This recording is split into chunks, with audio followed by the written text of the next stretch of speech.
Hello friends, very good morning. Welcome back to 4th July daily Hindu news analysis in English from LTX classes.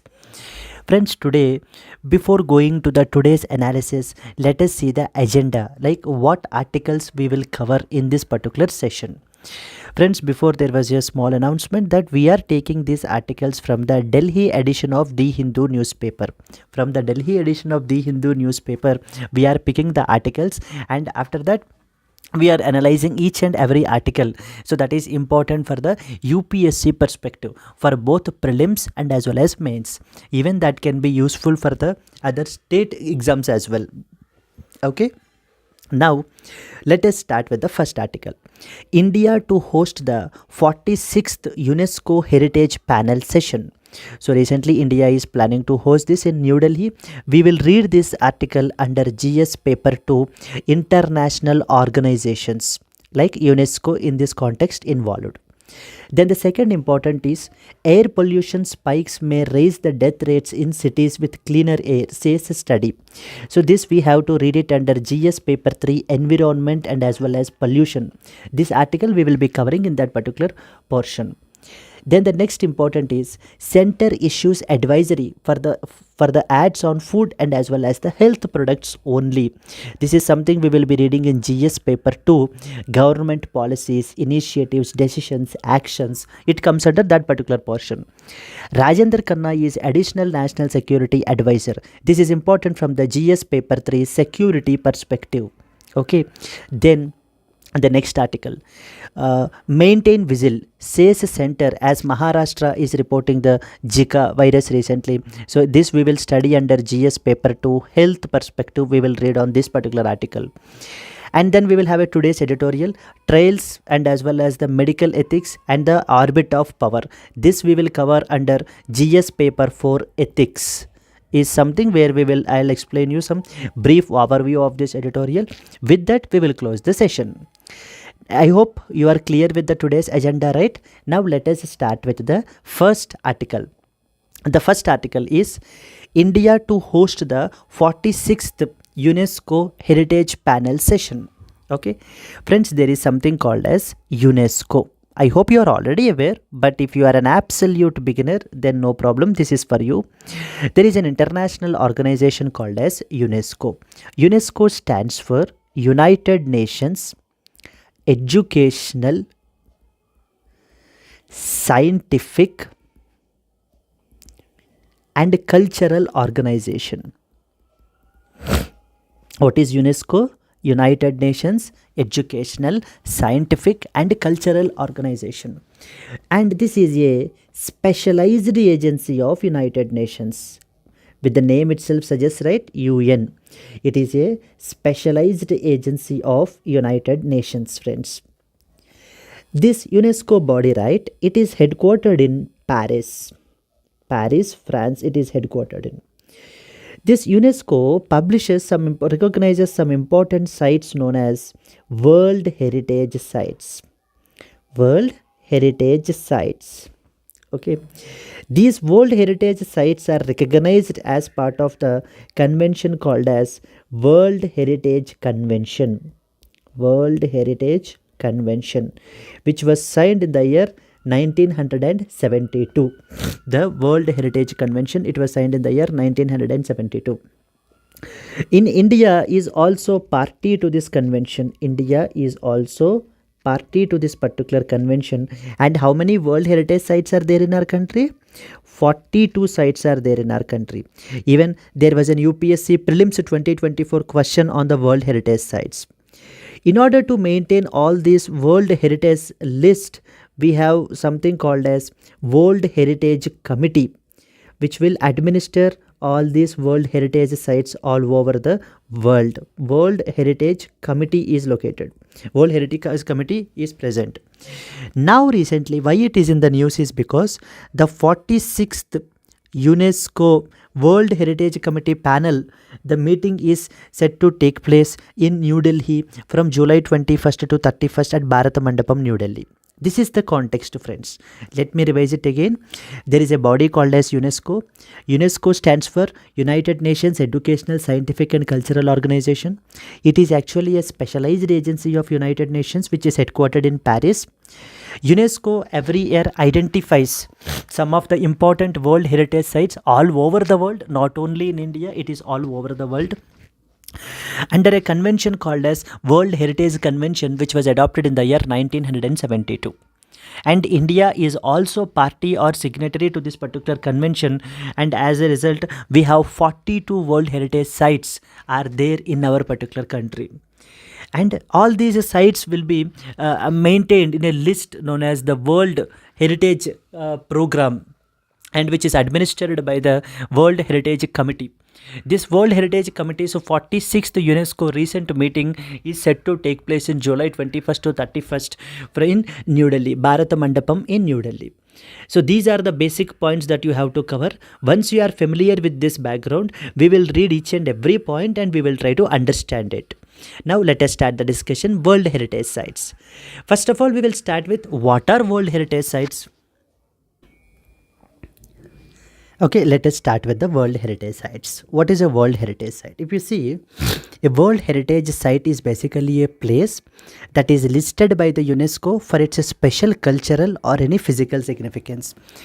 For example, if a particular place has any special cultural or any cultural significance or any physical significance, so then in that context, so UNESCO will recognize that particular site as a World Heritage Site. In that context, for example, Santiniketan or the Rani Ki Vav. So there are so many World Heritage Sites are there in our country which are culturally or physically significant. Yes, friends. So therefore, second important point is the list of World Heritage Sites are maintained by something called as International World Heritage Program, which is administered by the UNESCO World Heritage Committee. This UNESCO's World Heritage Committee's 46th session of this UNESCO World Heritage Committee meeting is now going to take place in New Delhi from July 21st to the month end. Yes. At the same time, now we are aware about what is this World Heritage Sites are all about. These are basically the places which are either culturally or physically significant. Correct, right? And who will maintain all this list? It is maintained under a program called as the UNESCO International World Heritage Program. And it is administered by whom? It is administered by UNESCO World Heritage Committee. And this World Heritage Committee's 46th edition is recently now about to begin from July 21st in New Delhi. Then the third important point, under which international convention or the international agreement does this World Heritage Sites are getting recognized? That is something called as World Heritage Convention of 1972. Correct, right? So that is the third point we mentioned. It is associated with the international treaty called the Convention Concerning the Protection of the World Cultural and as well as Natural Heritage, which was adopted by the UNESCO in the year 1972, and it is also known as the World Heritage Convention of 1972. Under this convention, the World Heritage Sites, whoever all party to this particular convention in their respective countries, these World Heritage Sites will be recognized by the UNESCO. And then immediate question follows, right? Whether is India a party to this convention or not? Yes, friends, India is a party to this particular convention. So there you can expect a question like, consider the following statements about World Heritage Convention, and it is the initiative of the UNESCO. And the second important one is India is not a party to the convention. They'll be giving the statements like that. So you need to correctly pick the correct answer. So here you should understand India is a party to that of the World Heritage Convention, which was adopted in the year 1972. And why it was in the news? It was in the news because the 46th session of the UNESCO, the World Heritage Committee, is hosted by India from the July 21st to July 31st at Bharat Mandapam in New Delhi. Very important, friends, from the exam perspective. And in India, how many World Heritage Sites are there? There are 42 World Heritage Sites are there.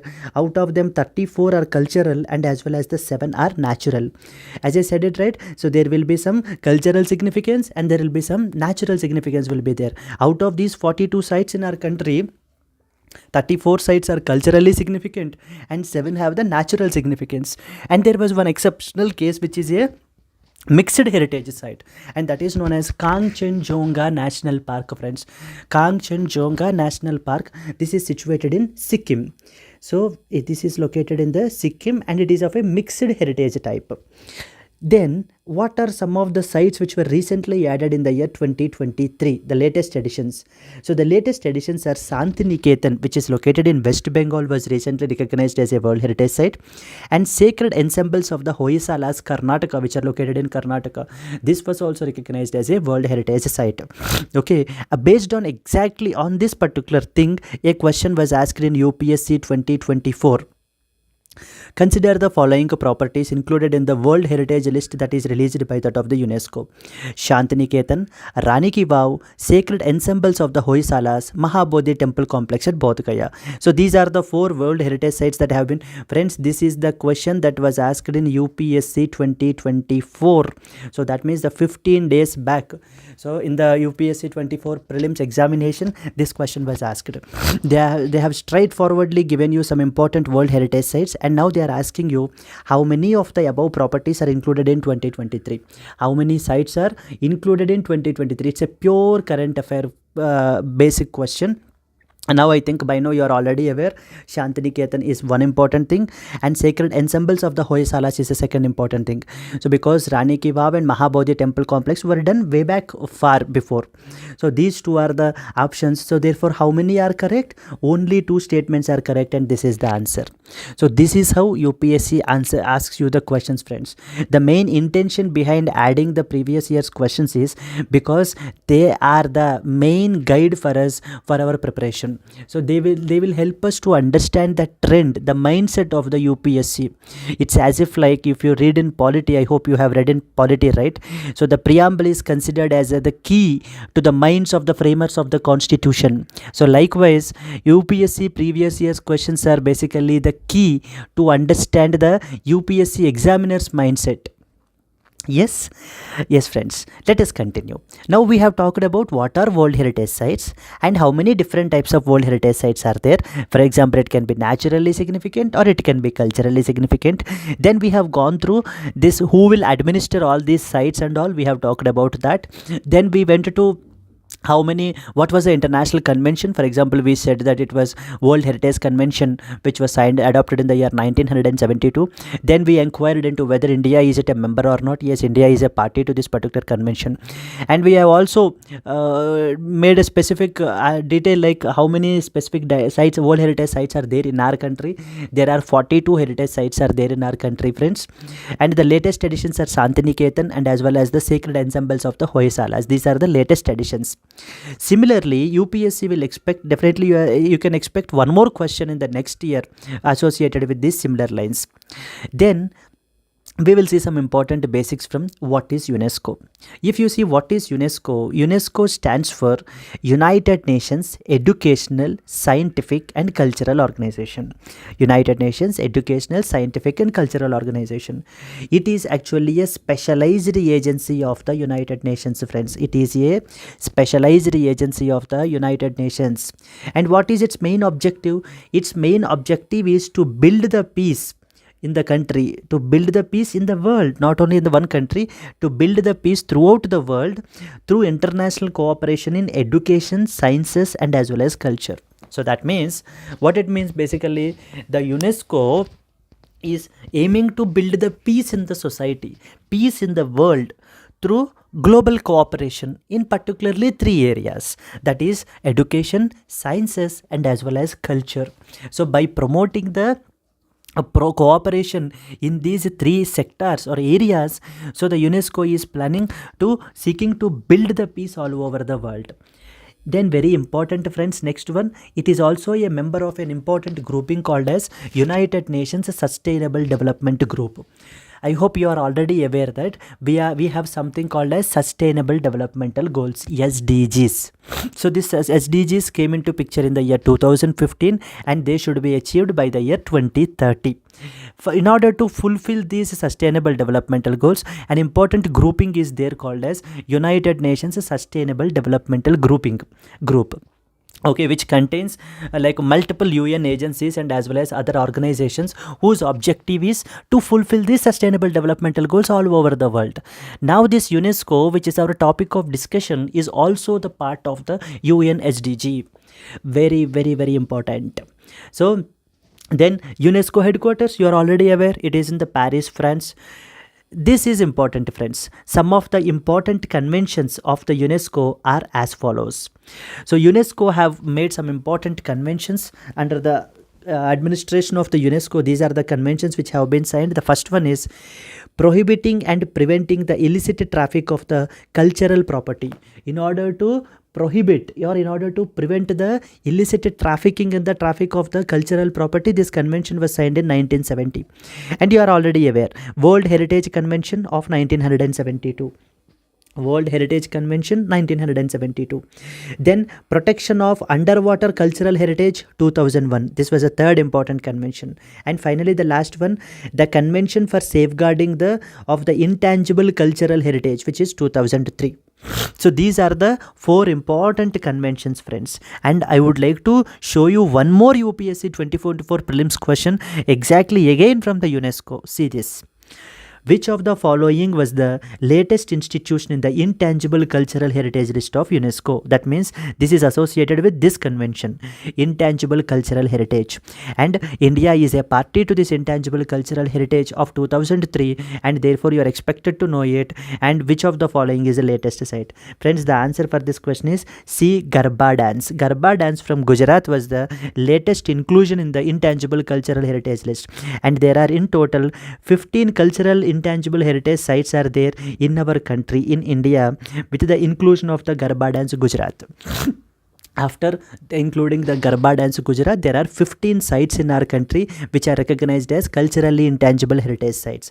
So 15 sites are culturally intangible heritage sites. Okay. 15 sites which are intangible cultural heritage sites are there in India, and 42 sites are World Heritage sites. 42 sites are World Heritage sites which are located in India. So these are the 2 important facts that you need to remember.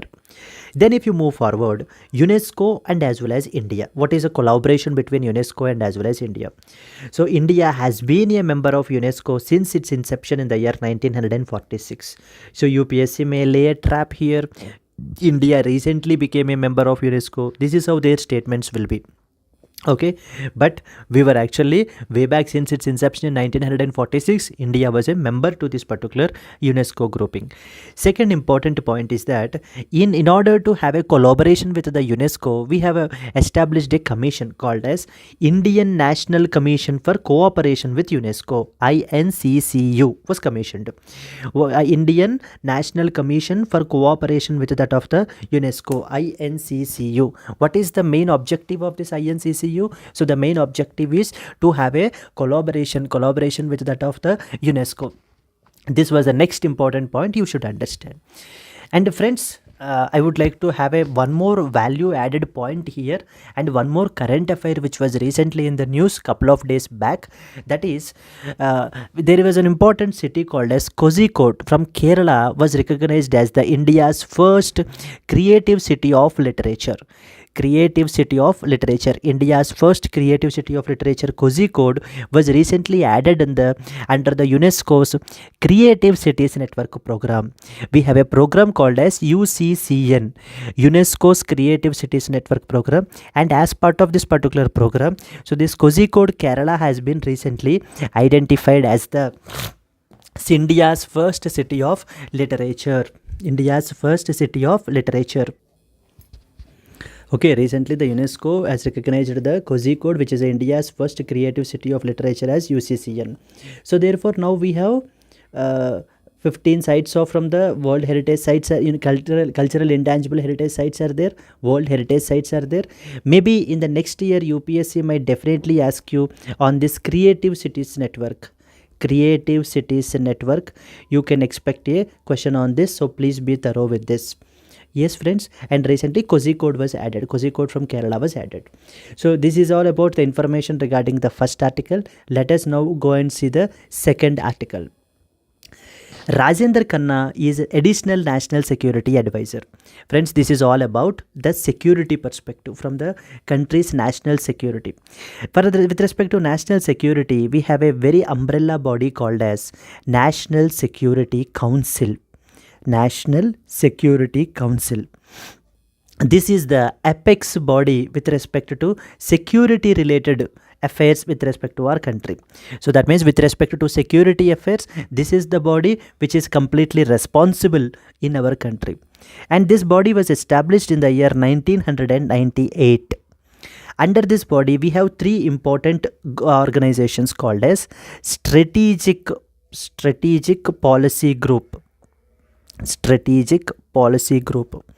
And the second one is, if you see this here, Strategic Policy Group, and then National Security Advisory Board, NSAB, and the third one is Joint Intelligence Committee, JIC.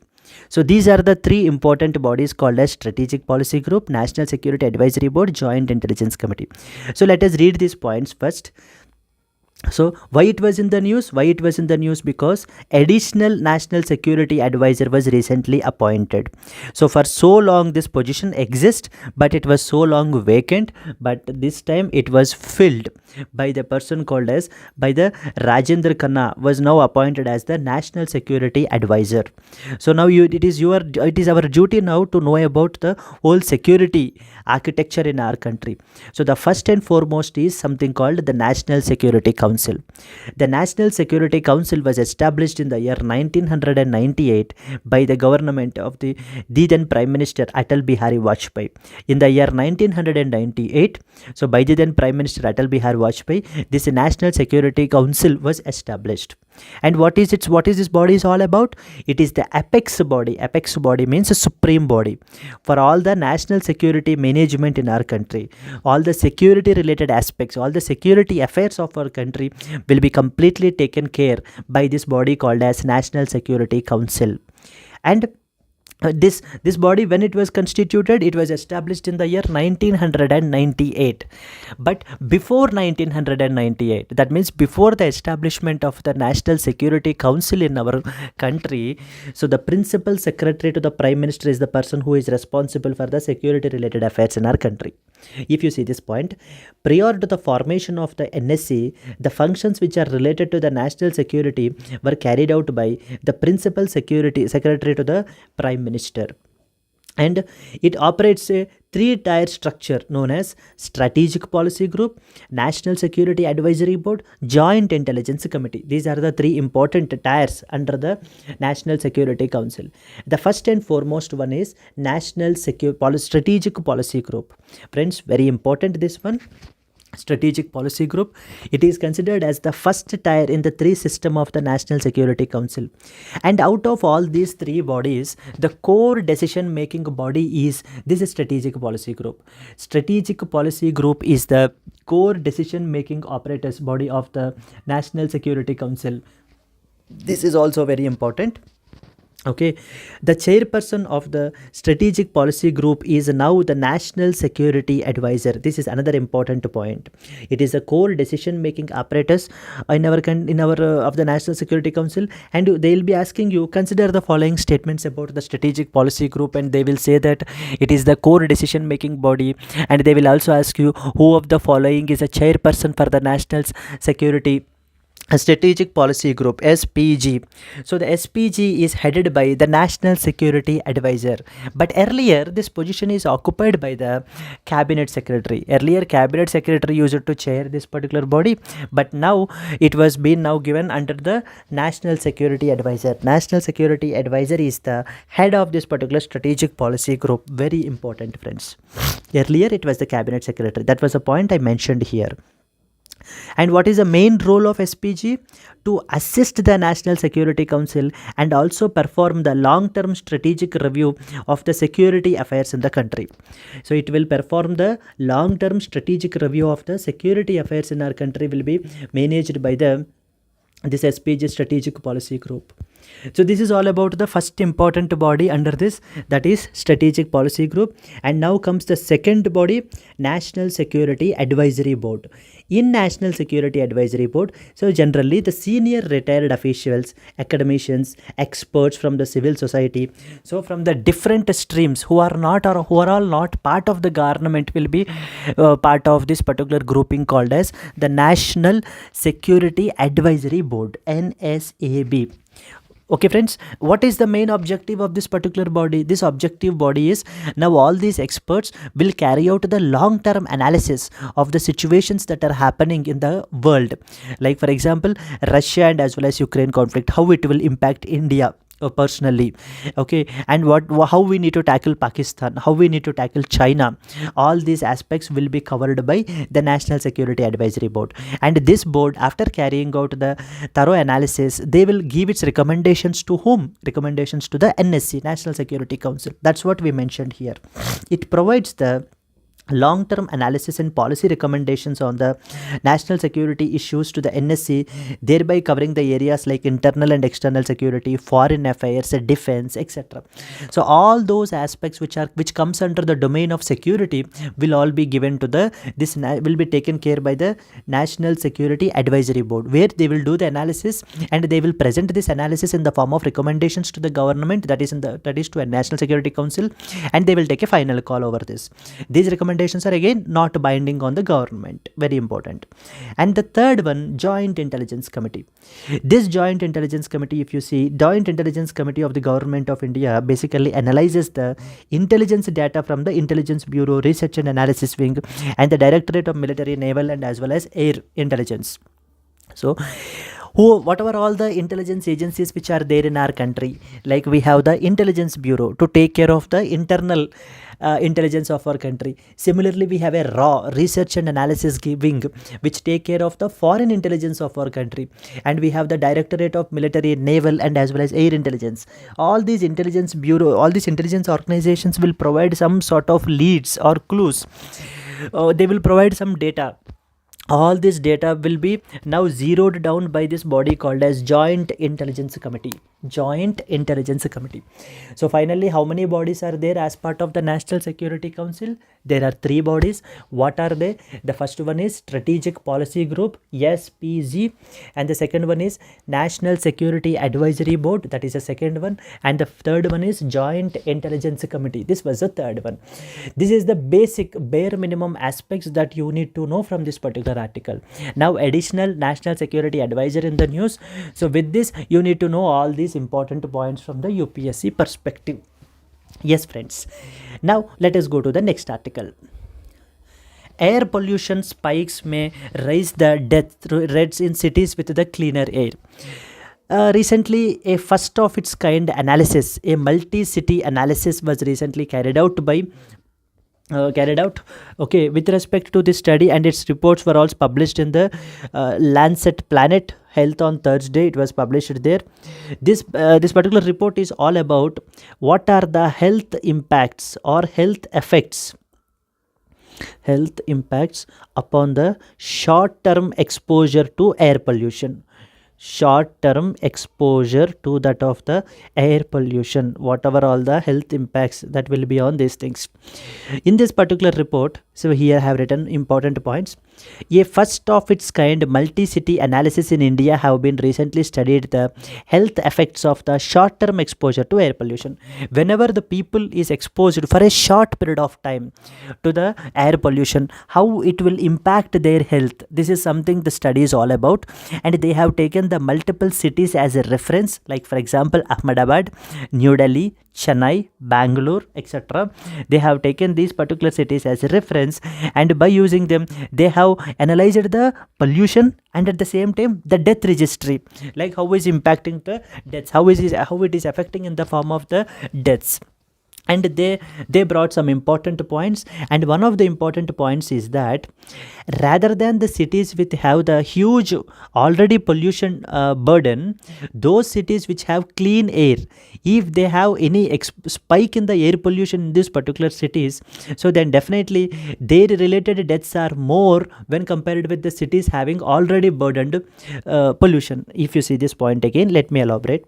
This study identified that A spike in the air pollution in Indian cities that have the cleaner air may raise the death rates higher than that of the cities which have already higher pollution loads. When compared with the cities which have already existing higher pollution loads, for example New Delhi, so the other cities which have comparatively cleaner air, if there is a spike in the air pollution in those particular areas, so the death rates will be much more higher than that of the existing high pollution loads. This is some of the important point that it was marked in this particular this is one of the important finding that has been brought up by this particular study. And here this is what they have explained, and they have given some important data also, like for example 11.5% of the Delhi's attributable death to air pollution. 11.5% of the Delhi's annual deaths are attributable to that of the air pollution. That means out of for every 100 people, so 12 people are dying because of air pollution. Similarly, in Bengaluru it was 4.8%. So this is important point. This is important from the GS paper 3 environment, particularly air pollution related, and as well as impact on health. This is another which is must and should article that you need to be thorough with, friends. Yes, okay. You can further read about that with respect to the other percentages also. And then comes the next important article, which is Center issued advisory for the ads on food and as well as the health products only. This is the next important article. Now this article is pretty simple. It is all associated with that of the misleading ads. Misleading ads.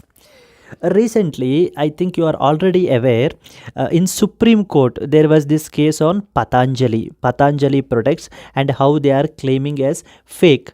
So they are saying that this Patanjali products will cure the COVID-19 and all, and even they have the WHO recognition also. So then immediately WHO have criticized it by saying that we have never ever given the approval to the Patanjali's products. So all this drama is going on. With respect to this drama, now the issue of misleading ads was a burning topic. And it was identified that about 75% of the products and as well as services which are being advertised are showing the false claims. So they are making the unrealistic false claims that their products and services are the best ones, and they are making the results, and whatever the results that they are portraying, even they are also fake, completely false. So taking this into consideration, so the Supreme Court of India in Indian Medical Association versus Indian Medical Association.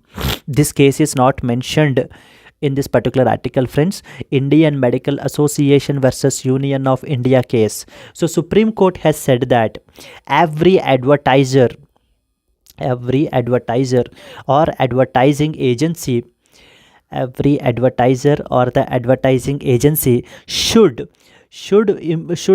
upload something called as SDC, self declaration certificate. Very, very, very important, friends. Okay, self declaration certificate. See, I have written those points.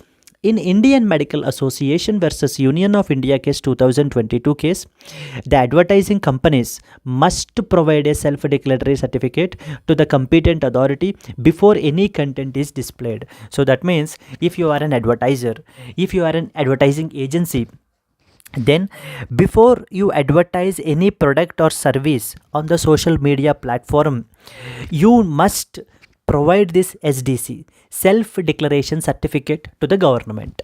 What is this SDC is all about? What it contains? It says that I hereby declare that I will not promote or make any false claims about the products and as well as services so that I publish on the social media. This is what is a declaration that you have to give.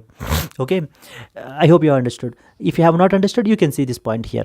In the self-declaration certificate, the agencies must declare that they are not making or they are not even promoting any false claims about the products or services before publishing them on the social media or in the market. This is the direction that was given by the Supreme Court and asked every advertiser or advertising agency to give this SDC. Why it was in the news now? It was in the news now because earlier it used to be given for all the sectors, but now the central government, the Ministry of Electronics and Information Technology, have recently issued an advisory by saying that only those advertisers or advertising agencies who deal with the food and as well as the health sectors, that means if the products and services that they are advertising are from the health and as well as the food sectors, then only those advertisers only should mandatorily give this declaration of SDC. The rest other will not apply. So this is what is the new advisory that came from the Ministry of Electronics and as well as Information Technology, friends. Okay, so from this article, what is this Indian Medical Association versus Union of India case? You have to write this particular case in the mains answer. So then what are the initiatives that have been taken by the government of India regarding to address the misleading campaigns? So this is how there can be, or what are the highlights of the Indian Medical Association versus Union of India case, which regarding the Patanjali issue. So there can be multiple ways that UPSC you can expect a question. So from the misleading ads perspective, you should understand that. And then similarly, UPSC may also ask you something like this: consider the following sectors. So they'll give you like transportation, agriculture, food, industry, health. Which of the above sectors need to give the SDC, that is a self-declaration certificate, as per the recent Supreme Court directive, or as per the recent Ministry of Electronics and as well as Information Technologies advisory. So this is how you can expect, and only two sectors, that is food and the health. Only those products or services which are associated with these two sectors should only now give their SDC annually. They have to submit they have to upload their SDC annually to the government. Clear, friends? The main objective here is to avoid the misleading claims. So the main objective here is to control all these misleading advertisements which are trying to fake really attracting the people. This is the next important article that you need to look into. Yes, friends, and then the next one. And this is something related to health related article is there. Maintain Vigil, says center as Maharashtra reports the Zika. So there was one important news item that recently the Zika virus cases were being reported in Maharashtra. Zika virus cases are getting reported in Maharashtra. So therefore now the Union Health Ministry is asking all the state governments, it is asking all the state governments to take care of, to stay alert and try to screen the maximum number of patients, particularly those pregnant women for the virus, and monitor the growth of the fetus for the expecting mothers who tested positive for the infection. So because it spreads from the pregnant mother, like who are infected with that of the because it moves from the pregnant woman to that of the fetus, the virus will be, so it will spread from the pregnant woman to that of her respective fetus. So therefore now the Union Health Ministry is asking all to screen the pregnant women and as well as at the same time fetus if the pregnant woman is tested positive. So these are some of the important points. For that you need to know some basics about the Zika virus. Let us see, friends. Zika virus is a mosquito borne flavivirus which is primarily spread by the Aedes mosquitoes, particularly Aedes aegypti mosquitoes. So Aedes mosquitoes so spread this Zika virus from infected person to that of the other people. At the same time, apart from this particular transmission, we have other different modes also, like for example, it can also be transmitted from the mother to fetus during the pregnancy, as well as through the sexual contact as well. It will be transmitted from the infected person to the other one, and the transfusion of the blood and as well as the blood products. So whenever the blood is transferred from the infected person to that of the another person, so then also the Zika virus will spread from the infected person to that of the another person. So this is very, very, very important, friends. And at the same time, very basic to the Zika virus. How the Zika virus, when it was originated? It was originated in the year 1947, friends, in the Zika forest in Uganda. That's the reason the name comes Zika virus, from the infected monkeys. Earlier it used to affect the monkeys, but however in the year 1952 the first human cases were also identified in Uganda and as well as the Tanzania. Here if you see, the first human case were also recorded in the year 1952 in Uganda and as well as the Tanzania. And what are some of the common symptoms? The common symptoms include the fever, the joint pain, and as well as the muscle pain. So these are some of the important symptoms which are associated with this particular Zika virus. And friends, you should be very clear that there is no specific treatment yet is available for the those people who are infected with this virus. So these are some of the important points with respect to the Zika virus that you have to cover. Today we talked about 4 important articles. That is, we talked about Zika virus, the recent cases which were reported in Maharashtra. Then we talked about the misleading ads, and as well as now the center has issued that. Now I hope you will better appreciate. Center issued the advisory for the ads on food and health products only. So that means only these 2 sectors are now, it is mandatory for these 2 sectors to upload their SDC self declaration certificate, saying that I hereby declare that we will not make or promote any false claims with respect to the products or services that we are advertising on our particular platforms, whatever the content that we are publishing. And the next important thing is, this is something called as the air pollution and as well as its impact on the health. So people who are all exposed to that of the short term exposure to that of the health and as well as its impact related to the death. This is another important article. Then we have talked about the additional national security advisor appointment. From that perspective, we talked about the whole setup under the National Security Council. We have seen that there is an umbrella organization called as National Security Council, which is the apex body or the supreme body, which is responsible for the security related apparatus in our country. And under the National Security Council, we have the 3-tier architecture. We have the 3 important organizations. What were they? The first one is the Strategic Policy Group, and the second one is the National Security Advisory Board, and the third one is a Joint Intelligence Committee. Please don't forget, Strategic Policy Group is headed by National Security Advisor, and it is the core decision making apparatus of our country. Once that is done, then we move forward to the another important article, which is UNESCO. We talked about the UNESCO. We have mentioned that Creative Cities Network is there, and recently the city of Kozhikode was recently identified. We have talked about that. Then we mentioned about the something called as existence of the Indian National Commission for Cooperation with UNESCO, which was established in order to collaborate with UNESCO, that we have seen. And then we mentioned, when did the India became a member? We became a member of UNESCO since its inception in the year 1946 only, we have talked about. Then we have seen one important question like intangible cultural heritage sites from UPSC 2024 question that we have seen. And what was the latest edition? It was a Garba dance. So from the Gujarat is the latest edition with respect to that of the this was the latest edition as intangible cultural heritage sites. Then we have seen the 4 important conventions which are under the administration of the UNESCO. The first one is Convention on the Means of Prohibiting and as well as the Preventing the Illicit Traffic of Cultural Property 1970, and the second one is World Heritage Convention of 1972. Then the Convention on the Protection of Underwater Cultural Heritage of 2001, and Convention for Safeguarding of Intangible Cultural Heritage of 2003. These are the 4 important conventions that we have talked about. Then we moved forward and we said that headquarters is in Paris, and it is also part of United Nations Sustainable Developmental Group, UN SDG. And what is the main core objective of UNESCO? The main objective is to build the peace all over the world by having a global collaboration on these 3 sectors like education, sciences and as well as culture. And is it a specialized agency of United Nations? Yes, it is a specialized agency of United Nations. What is the abbreviation of UNESCO? United Nations Educational, Scientific and Cultural Organization.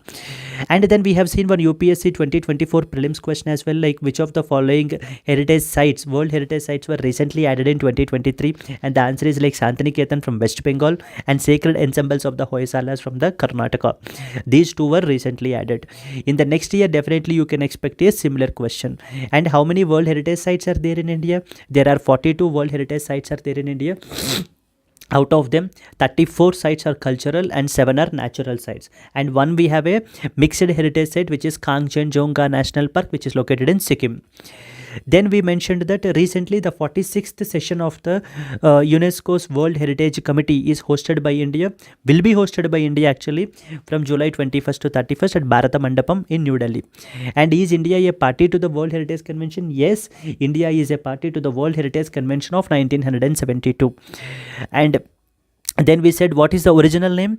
The original name is the Convention Concerning the Protection of the World Cultural and Natural Heritage. This is the original name of the convention, and this was adopted by UNESCO in 1972. It is also known as the World Heritage Convention of 1972.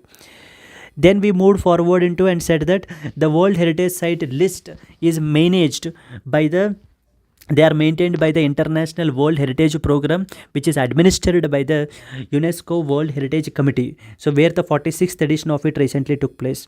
So then we said that what is a World Heritage Site? World Heritage Site is a place that is listed by the UNESCO for the special cultural and as well as the physical significance. These are the important points from the today's Hindu newspaper, friends. These are some of the important, very, very important from the exam perspective. Then if we move to the, I hope you are clear, right? I hope you have understood, right? I think you got at least some bare minimum knowledge on all these articles. Now with this bare minimum knowledge, you can further study so that you will have a holistic understanding of the topics. Yes, and finally the today's editorial. So we will have I'll explain you in a very brief way. So the 1 or 2 important points what this author is all talking about, and with that we will close the today's session. With respect to this particular editorial, it is all about recently from the Bhopal, Madhya Pradesh, some group of people who are representing their respective organizations have written a letter to the Prime Minister and as well as Union Health Minister. Letter to the Prime Minister and as well as the Union Health Minister. What this letter is all about? This letter is all about the clinical trials which are conducted for the Bharat Biotech's Covaxin. Here if you see, yes, okay. See, on January 10th, 2021, an important letter was given to the Prime Minister and as well as the Union Health Minister, the then Health Minister, that is Harshavardhan. So they were being given a letter with respect to this thing, where they are saying that in the letter they alleged the irregularities and ethical violations in the conduct of the clinical trial for the Bharat Biotech's Covaxin by the People's Hospital in Bhopal, Madhya Pradesh. In the Bhopal, Madhya Pradesh, with respect to Covaxin, the Covaxin was developed by Bharat Biotech, right? So with respect to this Covaxin, whatever the irregularities that have happened, they are saying that the poor people were exploited by this particular People's Hospital in Madhya Pradesh, Bhopal. Poor people were exploited and many ethical guidelines were completely violated.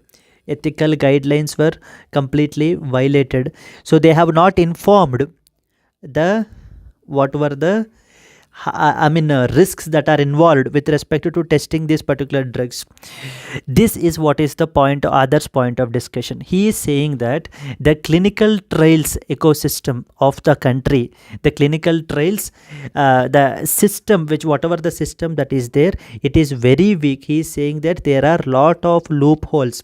So where, for example, the weak and very poor and as well as uneducated people are getting exploited because of this, because of these particular clinical trials. They were not being sufficiently being given the information. For example, they were not being informed of the risks that are involved while they are participating in this clinical trials. And at the same time, there are also, like, for example, he is also pointing out to one more important point, that is like the development of the drugs, life-saving drugs. In the development of the life-saving drugs, generally these cardiology experts and all, only these people are only being the members of this particular grouping. As a result, what is happening is many ethical guidelines are not being followed. Many ethical guidelines are not being followed thoroughly. These are the some of the important points, friends, in this particular editorial the author is talking about. Okay, so to summarize, I can say that so the clinical trials system that is there in our country is very weak, and it is struggling with the lot of problems, lot of loopholes. Those loopholes are, there are no ethics committees are not getting constituted. Even though the ethics committees are getting constituted, they are like, even though the ethics committees are getting constituted, so there are no competent people in that particular ethics committees.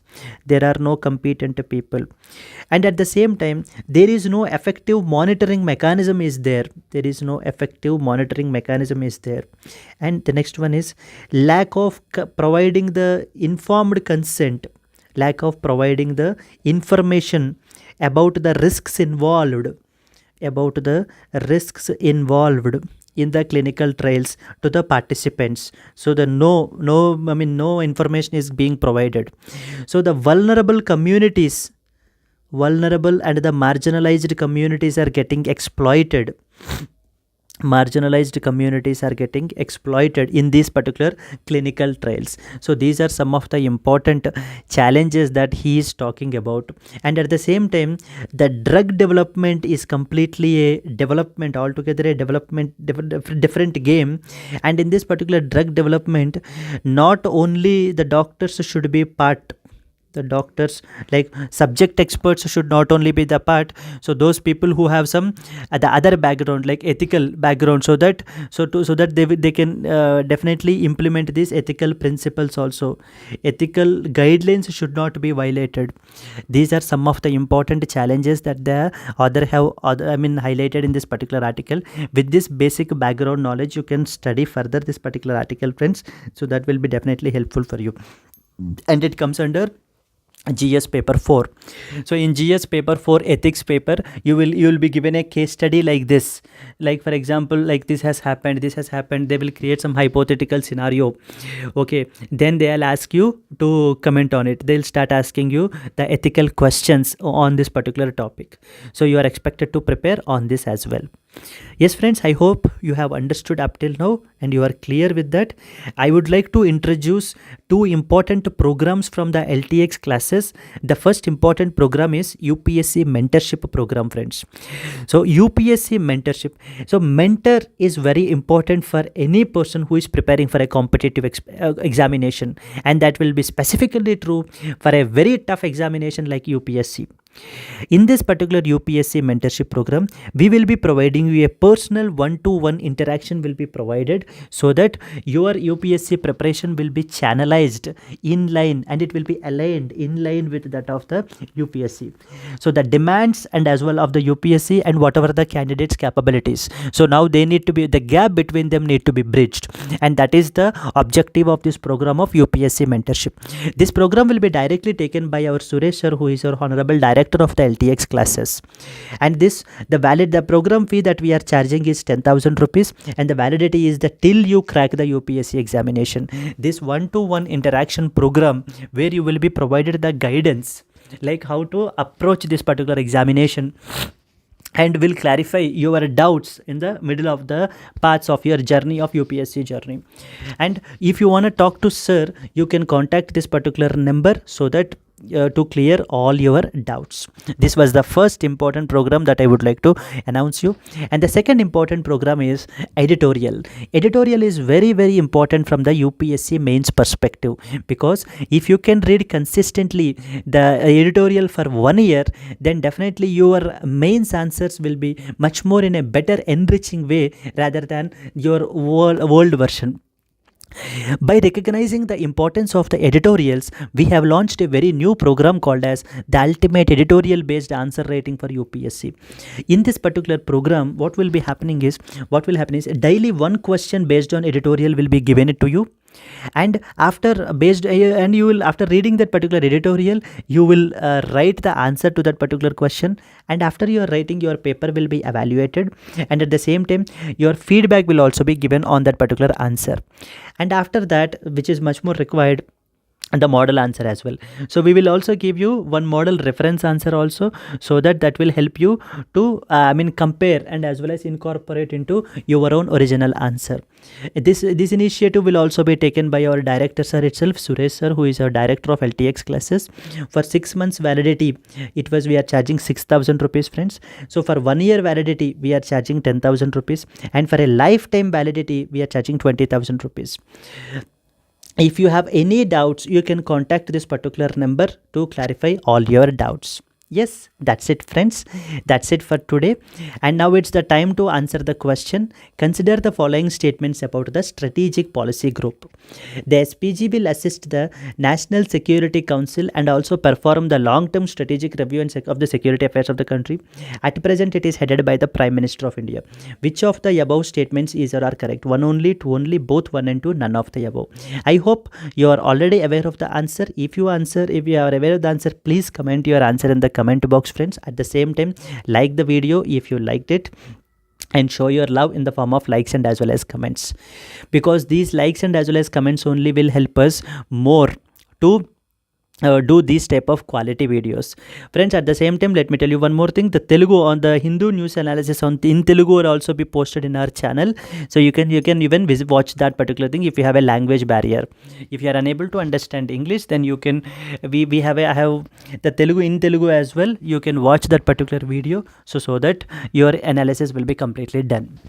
That's it, friends, for today. Let's meet again tomorrow in the daily news analysis of 5th July. Okay, all the best. Happy learning. Bye bye.